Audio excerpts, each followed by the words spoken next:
अभी तक हमने क्या पढ़ा, हमने अभी स्टार्ट किया था अपना रिएक्शन मैकेनिज्म। रिएक्शन मैकेनिज्म में ये देखा था कि सिंगल स्टेप रिएक्शन अगर मेरे पास होता है तो किस तरीके से हमें सॉल्व करना है। देन हमने देखा था मल्टी स्टेप रिएक्शन के लिए, मल्टी स्टेप बोला, फिर कॉम्प्लेक्स रिएक्शन कैसे उसको डील करना है वो हमने यहाँ पे पढ़ा।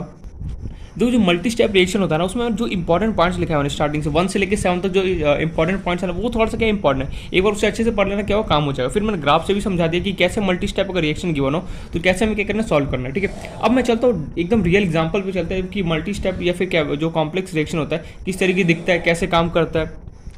तो और ठीक है एग्जांपल दिखता है, लेकिन यहाँ पे मैं एक चीज़ बोलना चाहूँगा एग्जांपल देखने से पहले कि जो मोस्टली जो हमारे केमिकल कैंडिक्स है वो क्या पूरा एक तरीके से कंप्लीट हो चुका है। ठीक है, हमारे लिए मीन्स बस एक टॉपिक बचा है, वो भी हमारे क्या था सीबीएसई सिलेबस में तो बिल्कुल नहीं, वही मेंस और एडवांस में कई बार क्वेश्चन आ जाता है। पैरेलल रिएक्शन होता है, क्या होता है उसका हम डिटेल में देखेंगे, बट फिलहाल के लिए हम ये देखते हैं कि जो मेरे पास कॉम्प्लेक्स रिएक्शन होता है या फिर मेरे पास मल्टी स्टेप रिएक्शन होता है उसकी एग्जांपल क्या होता है। जैसे मान लो कोई मुझे एग्जांपल दे दिया किसी ने 2A + 3B कंबाइन हो गया लेटेस्ट से, जो उसका पॉइंट्स है ना अगर वो अच्छे से अगर पता होगा ना तो इजीली क्या करता हूँ मैं, कोई भी कॉम्प्लेक्स रिएक्शन के साथ सॉल्व कर सकता हूँ प्रॉब्लम। ठीक है, 2A + 3B मिलके लेटेस्ट से मुझे A2 और B3 मुझे बना रहा है। ठीक है, 2A + 3B कंबाइन होकर मुझे A2 B3 कुछ भी यहाँ पे बना सकता है। तो मैं यहाँ पे मैकेनिज्म गिवन है,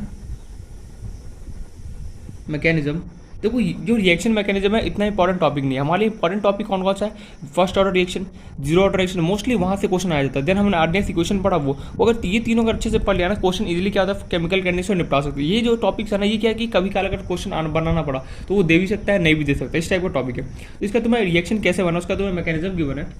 जब A + B कंबाइन हो रहा था तो हमें AB मिल रहा था। अच्छा, इसका तुम्हें रेट कॉन्स्टेंट गिवन था क्या, K1। फिर उसका तुम्हें गिवन है AB B के साथ कंबाइन होके और रेट कांस्टेंट कितना K2 तुम्हें बना रहा है AB2 बना रहा है। ठीक है, तुमसे पूछा गया एंड एक और स्टेप लेते चलो, जो AB2 है वो A + B के साथ कंबाइन होके लेटर से स्टेप K3 इसका रेट कांस्टेंट है, ये कंबाइन होके मुझे दे रहा है A2 B3 दे रहा है। ठीक है, ये तुम्हारे पास स्टेप 1 जो एकदम स्लो स्टेप है, या फिर मैं इसे RDS स्टेप भी बोल सकता हूँ, ये तुम्हें गिवन है क्वेश्चन में। ये स्टेप 2 फास्ट स्टेप हो रहा है, फटाफट हो रहा है काम। ये रहा स्टेप 3 ये भी क्या हो रहा है, थोड़ा सा फास्ट हो रहा है। तुमसे यहाँ पे पूछा गया फाइंड रेट लॉ, पहला पार्ट इसका पूछा गया रेट लॉ बताओ क्या होगा। दूसरा मेरे से इसी में इसने पूछ लिया कि ऑर्डर बताओ क्या होगा। एंड थर्ड इसने मेरे से पूछ लिया molecularity of each step, molecularity of each step, ये हमारा बेसिकली क्वेश्चन है। तो यहाँ पे तुमसे बोला क्या जा रहा है कि जैसे मैंने A और B लिया है, ठीक है, जो नहीं कि यहाँ पे A और B उसके जगह कोई कंपाउंड भी प्रेजेंट हो सकता है, तो मैं सिंपली क्या करेगा A + B यहाँ पे कुछ भी कंपाउंड दे देगा, उसका मैकेनिज्म बता देगा कि कैसे कैसे बन रहा है। ठीक है, उसका तुमसे ये पूछ लेगा क्वेश्चन वाला कि अच्छा ये बताओ इसका ऑर्डर ऑफ रिएक्शन क्या होगा, रेट लॉ क्या हो सकता है, मुझसे मॉलिक्युलरिटी ऑफ ईच स्टेप बताओ क्या होगा। तो कैसे इस टाइप के क्वेश्चन को हमें सॉल्व करना है। अच्छा, जो सबसे पहले हमें निकालना है क्या, रेट लॉ। हमने याद करो अच्छे से, जब हमने कॉम्प्लेक्स रिएक्शन का या फिर मल्टी स्टेप रिएक्शन का जो हमने स्टेप देखा था, हमने वहाँ पे क्या पढ़ा था, जो रेट होता है, रेट हमें कौन देता है, जो सबसे स्लो स्टेप होगा वो हमें क्या होगा, रेट दे रहा होगा। और स्लो स्टेप को हम केमिस्ट्री में क्या बोलते हैं, RDS बोलते हैं। क्या बोलते हैं, RDS, अरे बॉम्ब वाला RDS नहीं, RDS मतलब रेट डिटरमाइनिंग स्टेप। जो पूरे रिएक्शन में जो सबसे एकदम स्लो प्रोसेस हो रहा होता है उस स्टेप को हम क्या बोलते हैं, RDS बोलते हैं। तो जो हमारा RDS स्टेप होगा वही क्या होगा, मुझे रेट दे रहा होगा। तो यहाँ पे RDS स्टेप कौन सा, ये फर्स्ट वाला जो स्टेप है, साफ साफ गिवन है यहाँ पे क्या है, स्लो, सबसे स्लो, जो सबसे स्लो होता है वही क्या होता है, मेरा RDS स्टेप होता है। तो यहाँ से हो गया, चलो इसका रेट लिखते हैं, R = K A की पावर कितने, एक्स की जगह क्या होगा। देखो हमें एक बात पता है कि जितने भी स्टेप हो रहे हैं, स्टेप 1 स्टेप 2 स्टेप 3 सब कैसे होगा, एलिमेंट्री स्टेप होगा। एलिमेंट्री स्टेप बोला फिर क्या बोल सकते हो तुम इसे, सिंगल स्टेप रिएक्शन हो। क्यों, क्योंकि हमने अभी ये पढ़ा था कुछ टाइम पहले कि रिएक्शन कॉम्प्लेक्स रिएक्शन में अगर मैं मैकेनिज्म लिख रहा हूँ तो जितने भी स्टेप्स उसके फॉलो होते हैं सारे स्टेप इंडिविजुअली कैसे होते हैं, एलिमेंट्री रिएक्शन या फिर सिंगल स्टेप रिएक्शन होते हैं। तो सिंगल स्टेप रिएक्शन में अगर कभी मुझे रेट लिखना हो तो जो A की पावर x होता है, एक्स और y होता है, y में क्या होता है, x में क्या, x की जगह पे जो भी यहाँ पे प्रेजेंट है उसका क्वेश्चन, और y की जगह जो भी यहाँ पे कंपाउंड या फिर एलिमेंट प्रेजेंट है उसका क्वेश्चन। तो A की पावर यहाँ पे कितना होगा, 1 × B की पावर क्या होगा, यहाँ पे y की जगह कौन होगा, अगेन यहाँ पे क्या हो गया, 1 आ गया, काम निपट गया अपना। चलो रेट लॉ गया। सेकंड क्वेश्चन पूछा गया ऑर्डर कितना होता है मेरा, ऑर्डर n = क्या होता है, x + y। तुम x का वैल्यू कितना ले लो 1, y का वैल्यू 1, 1 + 1 कर दो कितना गया 2, मीन्स ऑर्डर ऑफ रिएक्शन कितना गया 2 हो गया। थर्ड स्टेप क्या हो रहा है, मॉलिक्युलरिटी ऑफ ईच स्टेप, मतलब कि सारे स्टेप का मुझे मॉलिक्युलरिटी बताना है। एक बात पूछना चाहूँगा, अगर मेरे को कोई कंबाइन करके, अगर मान लो इस पूरे रिएक्शन को कंबाइन करके अगर मेरे से कोई पूछता है कि मॉलिक्युलरिटी बताओ, तो क्या मैं बता पाता? बिल्कुल भी नहीं। हम मॉलिक्युलरिटी सिर्फ और सिर्फ उसका बता सकते हो जो क्या एकदम सिंगल स्टेप रिएक्शन, मतलब कि यार जो यहाँ पे कंपाउंड की फॉर्म हो रहा है 2A+3B जो है वो A2B3 जो मुझे प्रोडक्ट गिवन है उसके जितने भी स्टेप हो रहा है, मतलब पहला ये बना, फिर दूसरा ये बना, फिर तीसरा, तो जितने भी यहाँ पे स्टेप प्रोसेस है वो सारे स्टेप कैसे एलिमेंट्री रिएक्शन कहलाएंगे, या फिर क्या बोल सकते हो सिंगल स्टेप रिएक्शन बोलेंगे। ये हमने नोट डाल के पॉइंट लिखा था। तो पहला स्टेप का मेरे पास मॉलिक्युलरिटी क्या आएगा? मॉलिक्युलरिटी देखो, मॉलिक्युलरिटी क्या होता है? Number of reactant molecules. A के कितने? 1, बी के कितने? 1, 1 + 1 कितना होगा? 2। देन सेकंड स्टेप का मॉलिक्युलरिटी कितना होगा? देखो ए के मॉलिक्यूल्स यहाँ पे कितने? 1, बी के यहाँ पे कितना है? बी से हमें मतलब नहीं, पूरा कंबाइन देखो, पूरा कंबाइन ए बी के कितने मॉलिक्यूल्स? 1, बी के कितने मॉलिक्यूल्स? 1 + 1 कितना होगा? 2। अरे भैया देखो, कभी भी अगर तुम्हें ए बी ऐसे गिवन हो, A B plus B given हो, तो दिमाग में ये मत बैठाना कि ए के 1 मॉलिक्यूल्स है, बी के 1 मॉलिक्यूल्स 2 और ए के 3 नहीं। ये कंबाइंड टोटल देखो कि इसके पास कितने मॉलिक्यूल्स है? 1, इसके पास कितने मॉलिक्यूल्स है? 1। बगल में बस कोएफिशिएंट देखो, काम बन जाएगा। थर्ड स्टेप का देखते हैं मॉलिक्युलरिटी। देखो AB2, तो यहाँ पे तुम्हारे पास क्या है? देखो AB2 के यहाँ पे कितने मॉलिक्यूल्स प्रेजेंट है? 1। ए के कितने मॉलिक्यूल्स प्रेजेंट है? 1। बी के कितने प्रेजेंट है? 1 + A + A कितना हो गया? 3। खत्म कहानी। नहीं समझ में आया? मैं यहाँ पे ये बोल रहा हूँ AB2 + A + B गिवन है। AB2 के कितने मॉलिक्यूल्स है? जो स्टियोमेट्रिक कोएफिशिएंट होता है वही क्या होता है मेरे पास? उसका रिएक्टेंट मॉलिक्यूल्स बता रहा है 1। ए के कितने मॉलिक्यूल्स यहाँ पे? 1। बी के कितने मॉलिक्यूल्स है? 1 + 1 + 1 का दो कितना? 3। आंसर। तो इस तरीके से बेसिकली क्या होगा, तुम्हें कोई भी यहाँ पे रिएक्शन देगा, तुमसे बोलेगा कि रेट लॉ बताओ क्या होगा, ऑर्डर बताओ क्या होगा, मॉलिक्युलरिटी ऑफ ईच स्टेप बताओ क्या होगा। अगर मेरे से कोई पूछता कि मॉलिक्युलरिटी ऑफ कंपाउंड बताओ, तो मैं उस टाइम नहीं बता पाता। क्यों? क्योंकि मॉलिक्युलरिटी ऑफ कंपाउंड हम क्या कर सकते हैं, अगर बिल्कुल नहीं निकाल सकते। क्यों? क्योंकि जो मॉलिक्युलरिटी होता है वो सिर्फ और सिर्फ सिंगल स्टेप रिएक्शन के लिए वैलिड होता है। तो मैकेनिज्म में जितने भी स्टेप हो रहे होते हैं उन सबका मैं क्या कर सकता हूँ, मॉलिक्युलरिटी निकाल सकता हूँ। क्यों? क्योंकि वो सारे क्या है, मेरे पास सिंगल स्टेप रिएक्शन है। देखो थोड़ा सा वॉइस मेरा लो होगा, ठीक है, तो कोशिश करना उसको कॉम्प्रोमाइज़ करने का। तो इस तरीके से बेसिकली क्या होता है, क्वेश्चन को सॉल्व करते हैं। लेकिन यहाँ पे एक खास बात है क्या, यहाँ पे तुम अगर नोटिस करोगे, एक बार इसको जो तुम्हें मैकेनिज्म गिवन उसको यहाँ पे नोट डाउन करो। A + B से AB बन रहा है, ठीक है, नो डाउट। AB + B मिलके तुम्हें AB2 बना रहा है। फिर AB2 + A + B मिलके तुम्हें A2B2 बना रहा है। क्या मेरा क्वेश्चन यहाँ पे ये रिएक्शन में क्या यहाँ पे इंटरमीडिएट है? मतलब कि जब ये रिएक्शन बन रहा है तो क्या कोई बीच में आएगा? ये मेरा क्वेश्चन क्या बोला मैं यहाँ पे ये तुमसे पूछना चाहता हूँ। जो ये रिएक्शन मेरे पास हो रहा है, पहला स्टेप, दूसरा स्टेप, तीसरा, तो क्या ये स्टेप जो एक स्टेप हो रहे हैं, क्या इनके बीच में कोई इंटरमीडिएट है जो बीच में आके इनको परेशान करेगा? बिल्कुल है। देखो देखो इंटरमीडिएट होता क्या है, तुम्हें प्रोडक्ट में क्या रिक्वायरमेंट? A2B3 रिक्वायरमेंट है। उसके अलावा अगर कुछ भी रिएक्शन में प्रेजेंट हो वो सारे क्या कहलाते हैं? इंटरमीडिएट कहलाते हैं। फिर से एक बार रिपीट हो जाए, इंटरमीडिएट वो होता है बेसिकली तुम्हें प्रोडक्ट क्या चाहिए? A2B3 चाहिए। A2B3 के अलावा कुछ भी अगर तुम्हारे पास यहाँ पर रिएक्शन प्रेजेंट होता है वो सारे क्या कहते हैं? इंटरमीडिएट कहलाते हैं। जब तुम इस रिएक्शन को मान लो एडअप करोगे, देखो AB से AB कैंसिल आउट हो जाएगा, बिल्कुल हो गया। AB2 से AB2 कैंसिल आउट हो गया। देखो तो फाइनली तुम्हारे पास क्या बचेगा? A + B। देखो यहाँ पे ऊपर भी A, नीचे भी A, नीचे भी B, नीचे भी B। अरे तुम्हारे पास ऐसे देखो A + B बचा, फिर तुम्हारे पास B बचा, और यहाँ क्या बचा? A + B। इसको जोड़ दो, A + A कितना हो गया? 2A, 3BA कितना हो गया? 3B, और यहाँ पे बचा कितना? A2B2। तो यहाँ पे मेरे पास जब मैं इसको सॉल्व करता हूँ तो यहाँ पे क्या कोई इंटरमीडिएट मेरे पास नहीं बचता। कई बार क्या होता है क्वेश्चन में ऐसा देखा गया है कि जो इंटरमीडिएट है ये सब क्या होता है, कैंसिल आउट ना होकर बच जाते हैं। इन दैट केस कैसे सॉल्व करेंगे वो भी मैं बता रहा हूँ। देखो क्वेश्चन कभी भी सॉल्व करो तो एक बार चेक कर लेना क्या इंटरमीडिएट है क्वेश्चन में या नहीं है। कैसे चेक करोगे? सिंपली देखना ये भी कैंसिल आउट हो रहा है, जितने भी वो क्या ये आपस में एक दूसरे से कैंसिल आउट हो रहा है। फिर देखना AB2 आपस में कैंसिल आउट हो रहा है, बचा क्या मेरे पास?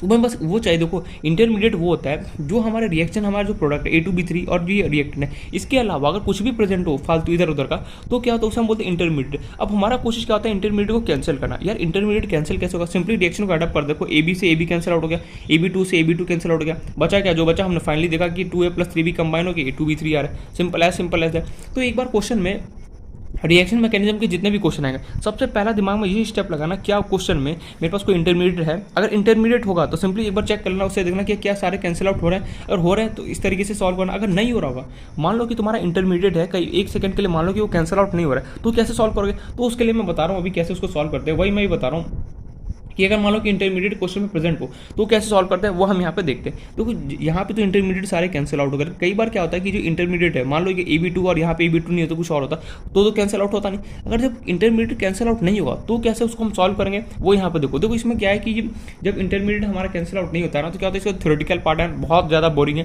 लेकिन जब मैं क्वेश्चन बताऊँगा शॉर्टकट एकदम फटाफट यहाँ पे सॉल्व करोगे चुटकियों में। लेकिन अभी बोला अभी थोड़ा सा थ्योरेटिकल पार्ट आने वाला, क्यों तो देखते रहना, समझ में आ जाएगा। नहीं समझ में आ रहा तो क्वेश्चन में देखना, क्वेश्चन में तो तुम्हें चुटकियों में समझ में आ ही जाएगा। Got my point. तो स्टार्ट करते हैं कि जब क्वेश्चन के अंदर टॉपिक एक सब टॉपिक छोटा सा डालो कि जब क्वेश्चन में तुम्हारा इंटरमीडिएट बचा हो तो कैसे उसको सॉल्व करना है वो हम उस टॉपिक पर डिस्कस करते हैं इसी में।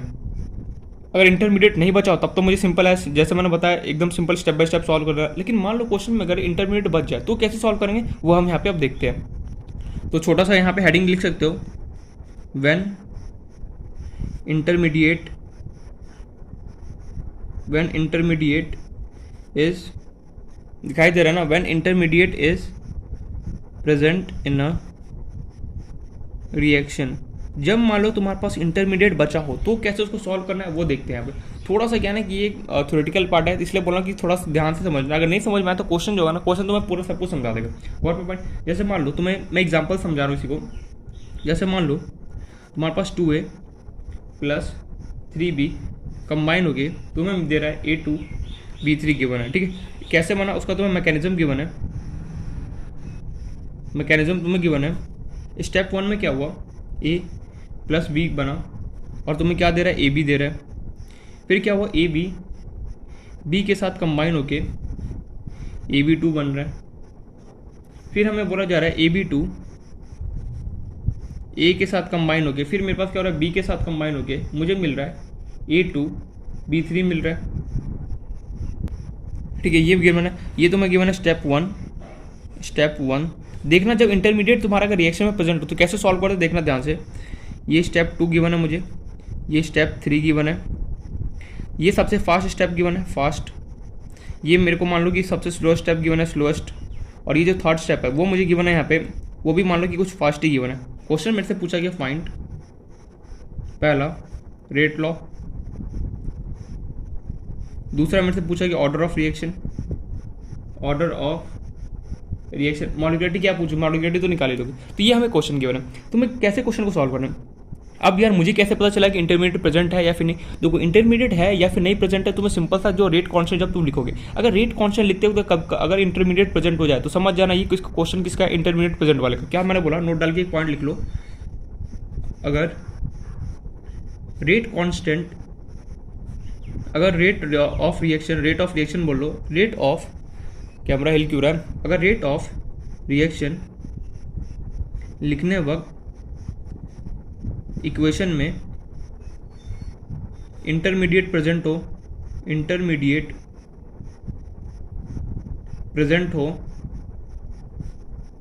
समझ जाना क्वेश्चन इंटरमीडिएट का है, इंटरमीडिएट का map.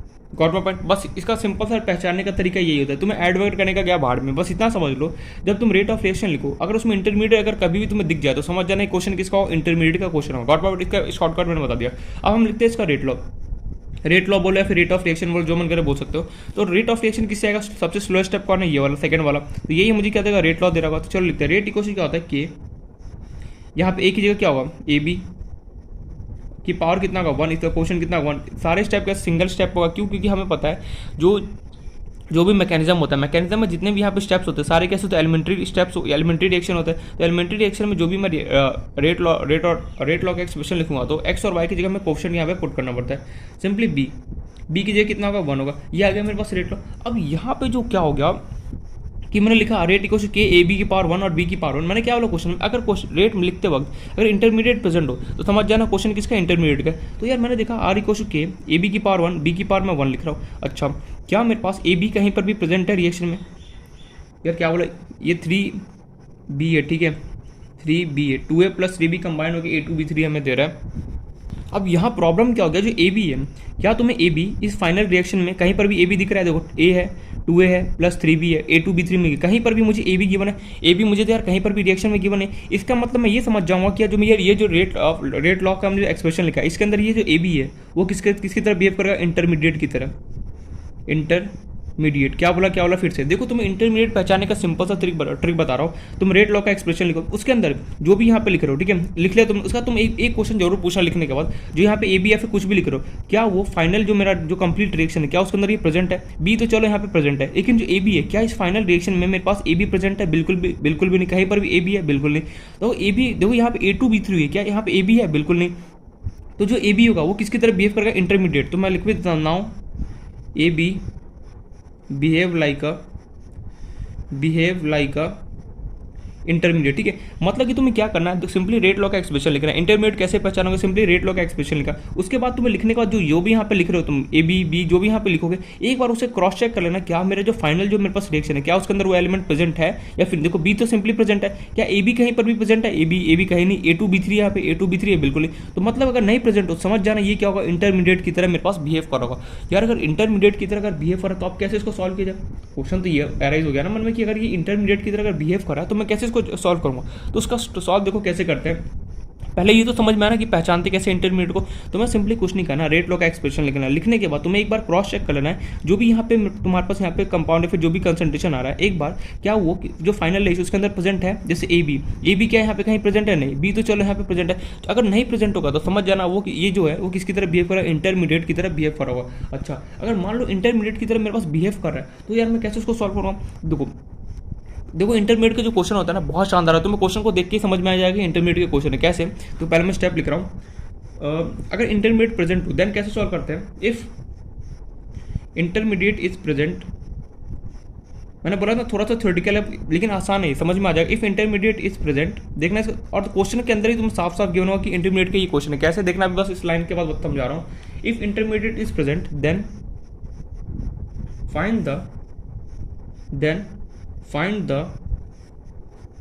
find the step in which only intermediate कुछ नहीं किताबी लैंग्वेज ये लिख लो एक बार, फिर मैं बताऊंगा इसका शॉर्टकट क्या है। Find the if intermediate is present then find the step in which only intermediate and reactant लिख लो, रिएक्टेंट और प्रोडक्ट इज ऑब्जर्व। उसके बाद तुम्हें क्या, पहला स्टेप तो ये किया, दूसरा स्टेप तुम्हें क्या करना है? Then assume that step to be a reversible reaction।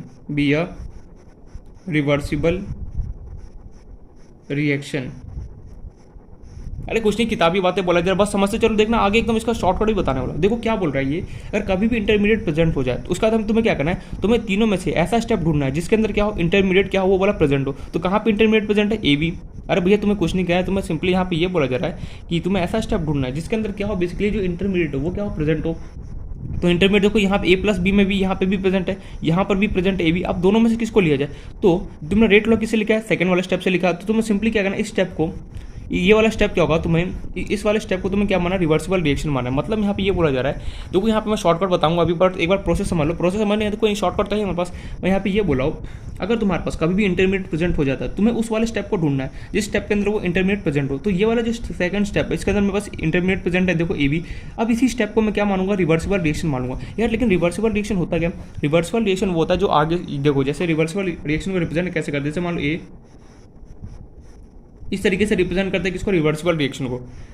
ये जो ऐसे लगाओ आधा एरो और ये ऐसे आधा एरो लगाओ, ये रिप्रेजेंट करता है, रिप्रेजेंट रिवर्सिबल रिएक्शन। पहले नोट डाउन कर लो इसको, रिप्रेजेंट शॉर्ट फॉर्म लिख दो रिवर्सिबल रिएक्शन। अब ये रिवर्सिबल रिएक्शन होता क्या है, मतलब तुम यहाँ से ए से बी भी जा सकते हो और बी से ए भी आ सकते हो। ऐसा रिएक्शन जिसको तुम रिवर्सिबल रिएक्शन क्या होता है, जो पहले देखो ए से रिएक्टेंट से प्रोडक्ट भी बना सकते हो और प्रोडक्ट से चाहो तो रिएक्टेंट भी बना सकते हो, उसी को हम क्या बोलते हैं, रिवर्सिबल रिएक्शन बोलते हैं। जैसे मान लो तुम्हें ए से बी गया, ठीक है, और तुम बी से वापस ए आ सकते हो, ऐसे रिएक्शन को हम क्या होता है, रिवर्सिबल रिएक्शन बोला जाता है। कई रिएक्शन क्या होता है कि तुमने रिएक्टेंट से प्रोडक्ट तो बना दिया, लेकिन जो प्रोडक्ट से अगर तुम्हें रिएक्टेंट को अगर बनाना हो तो क्या होता है, बहुत प्रॉब्लम होता है, वो रिवर्सिबल रिएक्शन नहीं होता। लेकिन कुछ ऐसे रिएक्शन होते हैं जो क्या होता है, रिएक्टेंट से, मान लो रिएक्टेंट से क्या होगा, प्रोडक्ट में कन्वर्ट हो गया। अब किसी का मन हुआ यार जो प्रोडक्ट बना क्यों ना मैं इसको रिएक्टेंट में कन्वर्ट कर दूँ, तो वो भी कर सकता है। उसी ऐसे रिएक्शन का हम क्या होता है, रिवर्सिबल रिएक्शन हमें बोला जाता है। मतलब कि मुझे सब क्या करना है, कुछ नहीं करना, बस इतना समझ लो, अगर इंटरमीडिएट कभी भी प्रेजेंट होता है तो मुझे उस वाले स्टेप को ढूंढना है जिसके अंदर क्या हो, इंटरमीडिएट प्रेजेंट हो, और उसको मैं एज्यूम क्या करूंगा, रिवर्सिबल रिएक्शन मानूंगा। अब रिवर्सिबल रिएक्शन मानेगा तो आगे क्या करना है, देन देखो थोड़ा सा कैलकुलेशन है यहाँ पे। ठीक है, एक बात मैं बोलना भूल गया, जो तुमने यहाँ पे इसको माना कि क्या मेरे पास रिवर्सिबल रिएक्शन होगा, इसके अंदर इंटरमीडिएट प्रेजेंट, जरूरी नहीं किसी को माना, तुम्हारा मन करे तुम फर्स्ट वाले को भी मान सकते हो, तुम्हारा मन करे सेकंड वाले को भी मान सकते हो। बस मोस्टली हमें क्या होता है कि जी ऐसे स्टेप को माना करो जो क्या फटाफट क्विकली मिल जाए। तो मैं तुम्हारा मन करे तुम फर्स्ट वाले को मानो, तुम्हारा मन करे सेकंड, किसी को भी मान सकते हो। चलो मैं फर्स्ट वाले को मान लेता हूँ। देखो बस बता रहा हूँ कैसे, इसमें भी बहुत ज़्यादा कन्फ्यूजन होता है कि इसमें भी इंटरमीडिएट प्रेजेंट है, इसमें भी इंटरमीडिएट प्रेजेंट है। मेरे टाइम तो बहुत होता है। अब दोनों में से किसको मानूंगा? कोई बोलता था कि जो स्लो स्टेप है उसको मान लो, कोई बोलता था फर्स्ट वाले को मान लो। मैंने बोला नहीं, इसका एक शॉर्टकट है। क्या है शॉर्टकट? मैं अभी आगे बता रहा हूँ, बट फिलहाल के लिए मैं इस वाला जो फर्स्ट वाला है मैं उसको मान रहा हूँ। क्या ये मेरे पास ये इसके अंदर इंटरमीडिएट प्रेजेंट है, तो ये किसकी तरह बिहेव करेगा? मेरे पास रिवर्सिबल रिएक्शन की तरह बिहेव करेगा। अब अगर तो मैं यहाँ पे लिख रहा हूँ ए प्लस बी होगा, वो मेरे पास रिवर्सिबल रिएक्शन की तरह बिहेव करेगा। और रिवर्सिबल रिएक्शन क्या होता है? आधा आधा एरो वो दे रहा है मुझे ए बी। देखो ऐसा लग रहा है कि क्या हो क्या रहा है मेरे साथ, ये करो कभी वो करो, कभी दिस करो कभी दैट करो। देखो मैं बोल रहा हूँ ना, पहले एक बार स्टेप है। देखो बोलते हैं ना किताबी लैंग्वेज लिखना भी जरूरी होता है, ये नहीं कि शॉर्टकट से चलेगा। शॉर्टकट तो समझ में आ गया, एक बार पूरा प्रोसेस भी समझ लो। मेरे साथ क्या होता था प्रॉब्लम, मैंने बता दिया कि मुझे यार इंटरमीडिएट दो जगह दिखते थे, यहाँ भी ए बी, अब यहाँ भी किसे चॉइस है। लेकिन बुक वाले ये प्रेफर करते हैं जो पहले गिवन हो, जो पहला स्टेप मतलब कि जो पहले स्टेप में आ जाए इंटरमीडिएट, उसे क्या करो सेलेक्ट कर लिया करो। कोई बात नहीं, सेलेक्ट करने के बाद क्या करना है, हम इसको इस तरीके से रिप्रेजेंट करना है। ये सिंबल किसको रिप्रेजेंट करा? रिवर्सिबल रिएक्शन करा।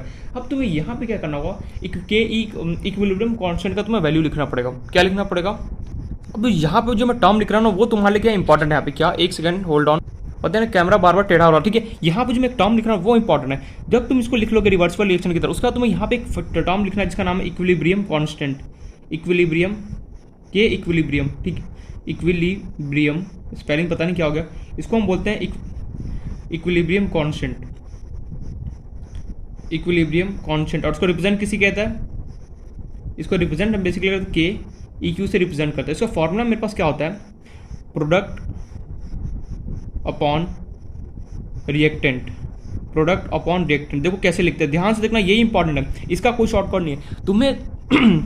तुमने ये पहचानना है कि इंटरमीडिएट कौन से स्टेप में प्रेजेंट है, उसको तुमने यहाँ पे रिवर्सिबल रिएक्शन में रिप्रेजेंट कर लिया। उसके बाद तुम्हें क्या करना है, इस रिएक्शन का इक्विलिब्रियम कांस्टेंट लिखना है। कैसे होता है? Product upon reactant. तो देखो इस रिएक्शन में प्रोडक्ट कौन है तुम्हारे पास? ए बी, लिख दो as it is A B, divide by reactant कौन कौन है? A as it is, B as it is. Got my point? मतलब कि इक्विलिब्रियम कांस्टेंट क्या होता है? प्रोडक्ट अपॉन रिएक्टेंट होता है। चलो ये हो गया। लेकिन देखने में लगता है ये बहुत आसान, लेकिन बहुत सिली मिस्टेक हम बहुत करते हैं। क्या करते हैं कई बार, जो यहाँ पे जो कोफिशिएंट इसके प्रेजेंट होते हैं वो हम नहीं लिखते हैं। याद रखना यहाँ पे 1 1 था इसलिए मैंने कुछ कोफिशिएंट नहीं लिखा, लेकिन हमेशा प्रोडक्ट अपॉन रिएक्टेंट लिखते वक्त जो भी यहाँ पे प्रोडक्ट होगा उसका मुझे यहाँ पे कोफिशिएंट लिखना ही है। याद रखे पॉइंट, फिर मैं लिखवा दो नोट डाल के कि प्रोडक्ट अपॉन रिएक्टेंट लिखते वक्त हमेशा मुझे जो भी प्रोडक्ट होगा या फिर जो भी रिएक्टेंट है सबके अपने अपने स्टोमेट्रिक जो भी कोफिशिएंट होगा। लेटेस्ट इसका कुछ भी नहीं तो 1 मान के चलूंगा, इसका एक कुछ नहीं है तो 1 1, ठीक है, लिख दो। मतलब जो भी यहाँ पे कोफिशिएंट प्रेजेंट होगा वो मुझे हमेशा लिखना ही लिखना है किसके अंदर? प्रोडक्ट अपॉन रिएक्टेंट लिखते वक्त। नोट डाल के इस पॉइंट को लिख लो। मैं ठीक है, मैं एलिब्रेट कर रहा हूँ। लिखो, स्टार्ट करो। इक्विलिब्रियम कांस्टेंट में लिखना स्टार्ट करो, नोट डाल के। इक्विलिब्रियम कांस्टेंट में product upon reactant, equilibrium constant में प्रोडक्ट अपॉन रिएक्टेंट लिखते वक्त, मैं एक बार वापस रिपीट कर रहा हूँ, इक्विलिब्रियम कांस्टेंट में प्रोडक्ट अपॉन रिएक्टेंट लिखते वक्त हमेशा जो भी प्रोडक्ट एंड रिएक्टेंट है उसका कोफिशिएंट हमेशा उसके साथ लिखना है। क्या बोला फिर से? इक्विलिब्रियम कांस्टेंट में प्रोडक्ट अपॉन रिएक्टेंट लिखते वक्त हमेशा जो भी प्रोडक्ट एंड रिएक्टेंट है उसके कोफिशिएंट के साथ हमें लिखना है। लिखा है नोट डाल के पॉइंट? अरे यार मैं लिख दिया फिर मैं लिख दूँ, बहुत मिस्टेक है, सीरियसली बता रहा हूँ। हम क्या करते हैं, इक्विलिब्रियम कांस्टेंट सीधा आंख बंद करके प्रोडक्ट जो भी होता है वो रिएक्टेंट कर देते और आगे बढ़ जाते। लेकिन हमेशा याद रखना है प्रोडक्ट अपॉन रिएक्टेंट लिखते वक्त हमेशा मुझे क्या करना है, इसको कोफिशिएंट को क्या करना है, हमेशा यहाँ पे नोट डाउन करना। जो भी यहाँ पे कोफिशिएंट प्रेजेंट होगा वो हमें यहाँ पे लिखना है। पहला काम क्लियर। इसी में दूसरा काम क्या होता है, जो इक्विलिब्रियम कांस्टेंट होता है उसका फॉर्मूला क्या होता है मेरे पास? दूसरा यहाँ पे एक और होता है जो के इक्विलिब्रियम होता है, वो क्या होता है? उसका एक और यहाँ पे फॉर्मूला होता है। क्या होता है? It is a ratio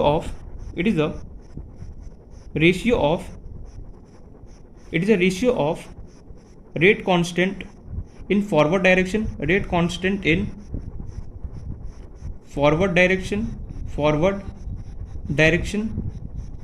two rate constant in backward direction, backward direction. जो इक्विलिब्रियम कांस्टेंट होता है ना उसका एक और फॉर्मूला होता है। क्या होता है इक्विलिब्रियम कांस्टेंट? पहला तो ये समझ प्रोडक्ट अपॉन रिएक्टेंट होता है। दूसरा जो इक्विलिब्रियम कांस्टेंट उसका फॉर्मूला क्या होता है? जो रेट कांस्टेंट है फॉरवर्ड डायरेक्शन होता है कि सीधे जाने में जो रेट कांस्टेंट लेट से कितना था हमें K1 वोल्ट, क्या होगा लाइट को एक सेकंड, इस वाले क्वेश्चन में मैंने रेट कांस्टेंट किसी का नहीं दिया। लेट से चलो इसका K1 था, इसका K2 ले लो, ये K3। मतलब कि तुम्हें ये बोला जा रहा है जो इक्विलिब्रियम कांस्टेंट होता है वो किसके इक्वल होता है? जो रेट कांस्टेंट है फॉरवर्ड डायरेक्शन में K1 था, और जो मान लो कि इसको बैकवर्ड डायरेक्शन मान लो कि कुछ भी माना तो K4 माना था, उसका क्या होता है? रेशियो के इक्वल होता है। मतलब कि K इक्विलिब्रियम जो होता है फॉरवर्ड डायरेक्शन में K1 डिवाइड में क्या होगा K4 के क्या होगा? इक्वल होगा। क्या बोला फिर से एक बार? देखो इक्विलिब्रियम कांस्टेंट के दो फॉर्मूले होते हैं। पहला क्या होता है? प्रोडक्ट अपॉन रिएक्टेंट, लिख लिया तुमने। दूसरा फॉर्मूला क्या होता है इक्विलिब्रियम कांस्टेंट का? It is a ratio of rate constant in forward direction divide by rate constant in backward direction. जो रेट कांस्टेंट फॉरवर्ड डायरेक्शन में जा रहा है उसको ऊपर लिखना है, डिवाइड करूंगा क्या? जो रेट कांस्टेंट बैकवर्ड डायरेक्शन, इन दोनों का रेशियो भी किसके इक्वल होता है? इक्विलिब्रियम कांस्टेंट को क्या होता है? इक्वल होता है। नोट माय पॉइंट, ये पॉइंट में क्लियर है। थोड़ा सा लाइट का क्या होगा यहाँ पे कम होगा, ठीक है, कोशिश करना समझने का। तो इक्विलिब्रियम कांस्टेंट का मेरे पास दो फॉर्मूला, एक तो प्रोडक्ट अपॉन रिएक्टेंट होता है एंड दूसरा क्या होता है इक्विलिब्रियम कांस्टेंट का फॉर्मूला कि rate in forward direction divide by rate constant in forward direction, मतलब आगे की direction, and rate constant in backward direction. तो इसका क्या होता है? रेशियो के इक्वल होता है। अब मैं क्या करूँगा, इसको नाम दो फर्स्ट, इसको नाम दो सेकंड। यहाँ से शानदार कुछ निकालने वाला हूँ, तो मैं इसको नेक्स्ट पेज में लिख रहा हूँ, ठीक है। तुम्हारे पास क्या निकल गया? के इक्विलिब्रियम कांस्टेंट है वो आया मेरे पास K1 divide by K4 and वही के इक्विलिब्रियम दूसरा मेरे पास निकल के आया क्या? प्रोडक्ट अपॉन रिएक्टेंट में AB divide by A into B। अब देखो दोनों के दोनों जगह इक्वल है, तो मैं क्या इसको ऐसे लिख सकता हूँ? K1 upon K4 is equals to AB upon A into B। खत्म कहानी। यहाँ से अगर मैं AB निकालना चाहूँ तो कैसे निकालोगे? इसको आपस में क्रॉस मल्टीप्लाई, इसको आपस में क्रॉस मल्टीप्लाई तो ये A इंटू B इंटू कितना होगा? K1। बस अभी कुछ फॉर्मूला एक डेराइव कर रहा हूँ, उसका फॉर्मूला डेराइव हो जाएगा, तो ये सब करने की कोई जरूरत नहीं होगा। बस क्या होगा, क्वेश्चन हमें देखना है, फटाफट वो फॉर्मूला अप्लाई कर देना। K4 इंटू कितना होगा? AB। तो यहाँ से इसको मैं यहाँ पे शिफ्ट कर दूँ तो क्या होगा? A दिखाई तो दे रहा ना, A into B into K1 divide by कितना हो गया मेरे पास? K4। तो AB को मैं आगे लिख देता हूँ। चलो AB इक्वल टू तुम्हारे पास आ गया A into B into K1। आप क्या करो, सिंपली ये लिखा तुमने, रेट लॉ में जाओ, जो तुमने लिखा था रेट लॉ ऑफ एक्सप्रेशन क्या लिखा था? कहाँ गया? रेट लॉ में लिखा था K AB की पावर 1 इंटू B की पावर 1। तो मैं यहाँ पे लिख सकता हूँ रेट इक्वल टू K, तो एज इट इज रहा AB की जगह मैं ये पुट कर सकता हूँ। बिल्कुल क्या लिखा मैंने? चलो K1 अपॉन K4 को एक साथ करता हूँ। K1 divide by K4 into तुम्हारा ऊपर में क्या था मेरे पास? A into B bracket close की पावर 1 डिवाइड बाय क्या होगा? B की पावर 1। खत्म कहानी। एंड लेटेस्ट से जो हमारा ये कौन से जो रेट हमने किससे लिखा था? सेकंड स्टेप से लिखा था, स्लो स्टेप इसका K2। यहाँ पे क्या होगा? K2 होगा, मैं लिखना भूल गया। यहाँ पर क्या K2 इंडिकेट करो, तो इसको मैं और लिखना चाहूँ, K2 K1 divide by K4 A into B की पावर 1 इंटू कितना होगा? B की पावर कितना होगा? ये ब्रैकेट के अंदर है, ठीक है। ये A B क्या कंबाइन हो गया, पावर 1 है। अब देखो इंटरमीडिएट क्या आ रहा है? A B आ रहा था। अब मैंने इंटरमीडिएट को रिप्लेस करके देखो A B और सारे जितने भी यहाँ पे टर्म्स आ रहे हैं वो बेसिकली क्या होगा? मेरे पास रिएक्टेंट क्वेश्चन के अंदर प्रेजेंट है। अब एक यहाँ पे क्या खास बात होता है, जो ये हमारे पास आया, जो ये मेरे पास आता है K2 K1 अपॉन K4 है, इन लोगों ने इसको बोल दिया K इक्विवेलेंट बोल दिया, या फिर K इफेक्टिव बोल दिया इन लोगों ने, K इफेक्टिव। कुछ नाम दे शॉर्टकट, ये इतना लिखना लेंदी हो रहा था इसलिए लोगों ने शॉर्टकट बना दिया A B की पावर। अब देखना ध्यान से A B और यहाँ पर भी B है, ये दोनों B आपस में मल्टीप्लाई होकर क्या होगा? K इफेक्टिव इक्वल टू आ गया मेरे पास A इंटू B स्क्वायर। तो फाइनली मेरे पास जो रेट ऑफ एक्सप्रेशन आया मेरे पास आ गया K इफेक्टिव A इंटू क्या हो गया? B का स्क्वायर हो गया। आई नो ये प्रोसेस जो था बहुत ज़्यादा लेंदी हो गया। सबसे पहले देखो मैं एक बार वापस रिपीट करूँ, सबसे पहले मैंने AB निकाला। मैंने क्यों निकाला यहाँ से AB? देखो मैंने AB इसलिए निकाला क्योंकि जो रेट कांस्टेंट था यहाँ पे इंटरमीडिएट प्रेजेंट था। अब मुझे इंटरमीडिएट को कैसे भी हटाना था, अब मैं इंटरमीडिएट को कैसे हटाऊँ, इसलिए मैंने यहाँ से AB निकाल लिया। AB निकाल के मैंने यहाँ पे पुट किया, पुट करने का क्या जो ये टर्म था इसको मैंने K इफेक्टिव मान लिया, ठीक है, लिख दिया मैंने। उसके बाद क्या देखो यहाँ पर भी B है और ये भी B इंटू B मल्टीप्लाई क्या हो गया? B स्क्वायर हो जाएगा, वो मैंने यहाँ पर लिया। तो फाइनली तुम्हारे पास जो रेट था उस एक्सप्रेशन के आगे K इफेक्टिव को A इंटू क्या होगा? B का स्क्वायर होगा। A की पावर कितना होगा? 1 लिख भी सकते हो, नहीं भी लिख सकते हो, अपने ऊपर टोटली चॉइस होता है। और पॉइंट तो इस तरीके से मैं क्या होता है कोई भी देखो, तो आई नो कि थोड़ा सा थ्योरेटिकल था, क्या हो गया, सॉरी हिचकी आ गया। देखो इस तरीके से बेसिकली क्वेश्चन को हम सॉल्व करते हैं। अगर कभी भी कोई क्वेश्चन मान लो तुम्हारे पास ये आता है कि इंटरमीडिएट प्रेजेंट हो जाता है रेट लॉ के अंदर लिखते हो, तो कैसे सॉल्व करोगे? तो ये पूरा एकदम प्रोसेस है। लेकिन यार इतना लेंथी अगर मैं प्रोसेस अगर एग्जाम में करने बैठ गया तो पूरा टाइम ही निकल जाएगा। इसका शॉर्टकट क्या? मैंने वो देख इसको मैं अब ये तो थ्योरेटिकल था, समझ में आ गया। अब देखो इसका शॉर्टकट बताओ क्या होगा। शॉर्टकट बताओ, लेकिन उससे पहले दो चीज़ तुम्हें आना चाहिए। क्या? के इक्विलिब्रियम कांस्टेंट का दोनों फॉर्म आना चाहिए। क्या होता है? प्रोडक्ट अपॉन रिएक्टेंट होता है। और दूसरा के इक्विलिब्रियम जो कांस्टेंट होता है वो किसके इक्वल होता है?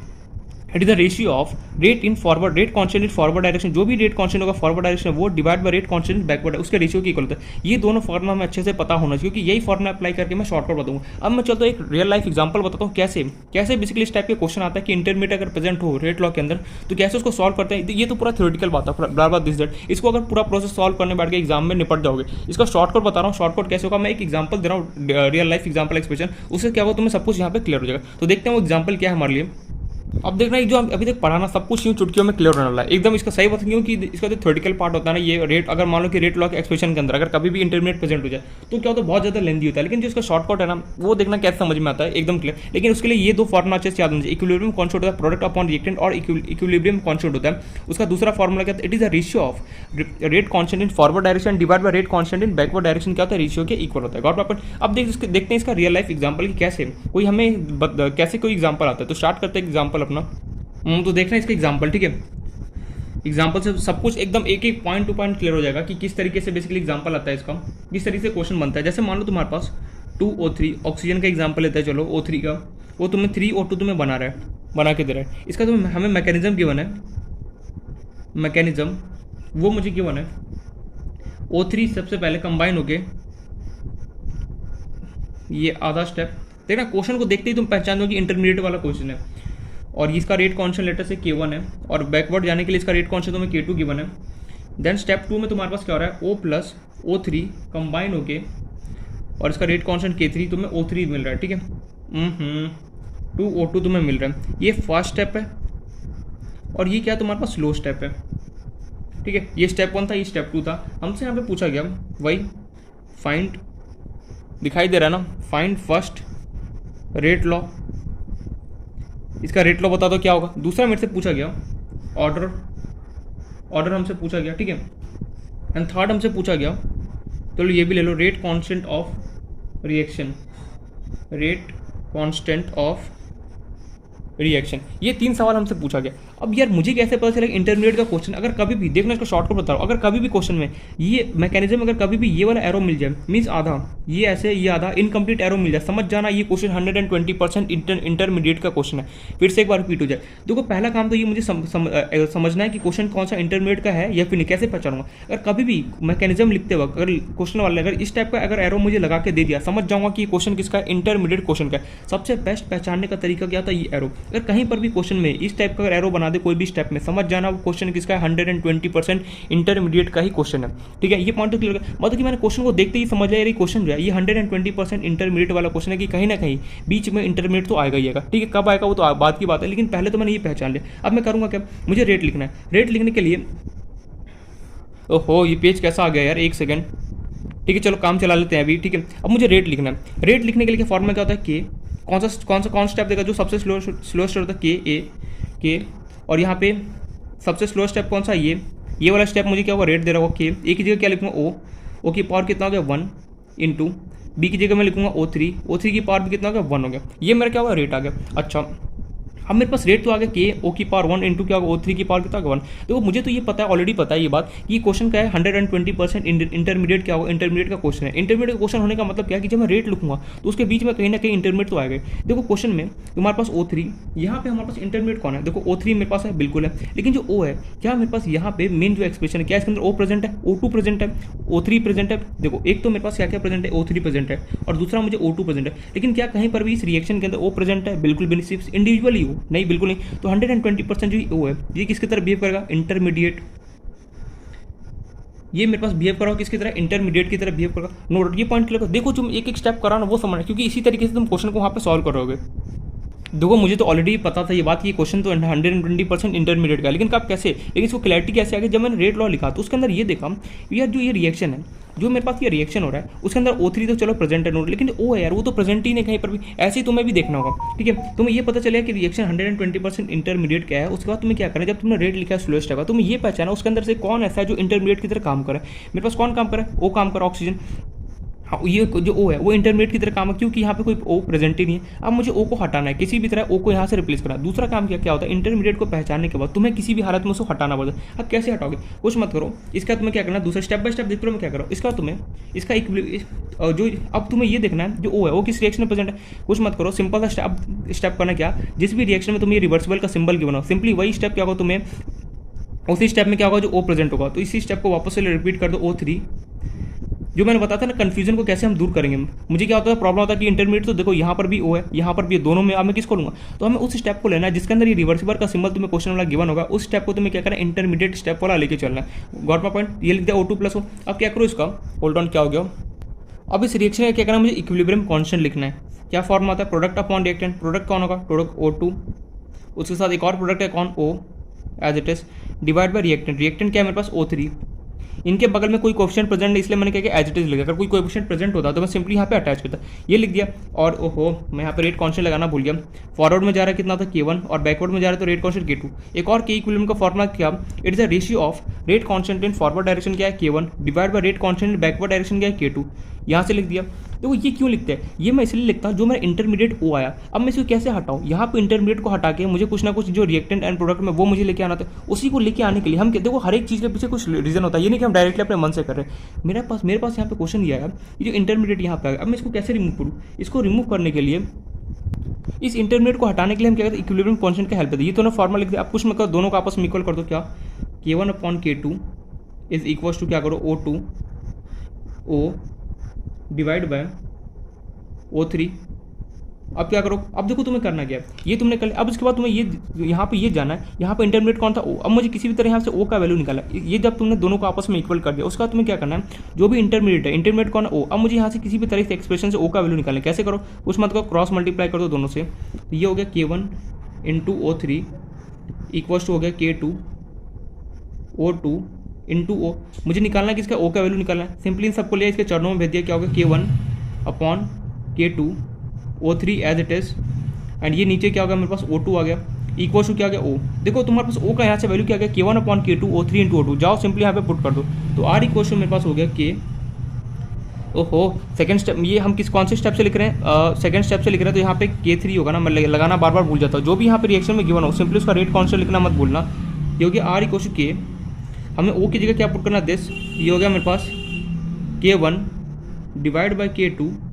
ये हो गया मेरे पास कितना था, O3 divide by O2 bracket close, और यहाँ पे हमारे पास क्या प्रेजेंट था, O3 टोटल O3। तो अब इसको सॉल्व करते हैं देखो, और यहाँ पे क्या था मेरे पास प्रेजेंट K3। तो R इक्वल टू क्या हो गया देखो, K1 divide by K2 O3 × O3 divide by क्या था, O2। सिंपली ये जो पूरा टर्म है, ये जो पूरा टर्म होता नहीं अपने आप को K इफेक्टिव लिख लेता है। तो ये हो गया तुम्हारे पास K इफेक्टिव लिख दो। O3 × O3 मल्टीप्लाई होकर कितना हो गया, O3 का स्क्वायर हो गया। नीचे हमारे पास क्या बचा, O2। तो फाइनली मेरे पास रेट का तुम्हारे पास जो एक्सप्रेशन वो आ गया, K इफेक्टिव O3 का स्क्वायर डिवाइड बाय O2 का स्क्वायर गया, एकदम सिंपल।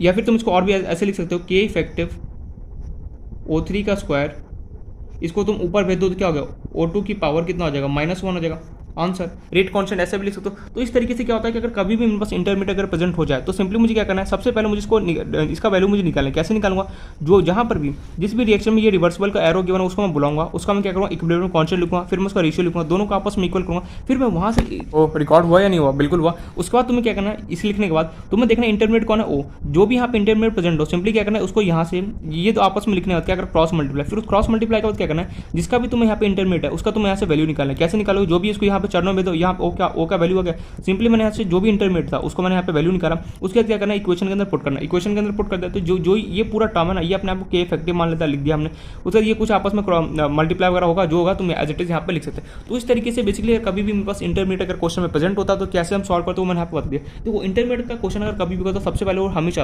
रिएक्शन के अंदर इस तरीके का तुम्हें सिंबल बना के देगा, समझ जाना कि 120% ये क्वेश्चन किसका है, इंटरमीडिएट तो आना ही आना है बीच में। उसका क्या करना है, जो भी स्लो स्टेप होगा उसको तुम रेट लिखोगे तो देखो यार इंटरमीडिएट प्रेजेंट हो गया। कैसे पता चला कि मेरे पास इंटरमीडिएट है, उसके लिए तुम्हें क्या करना है, रेट लिखा तुमने।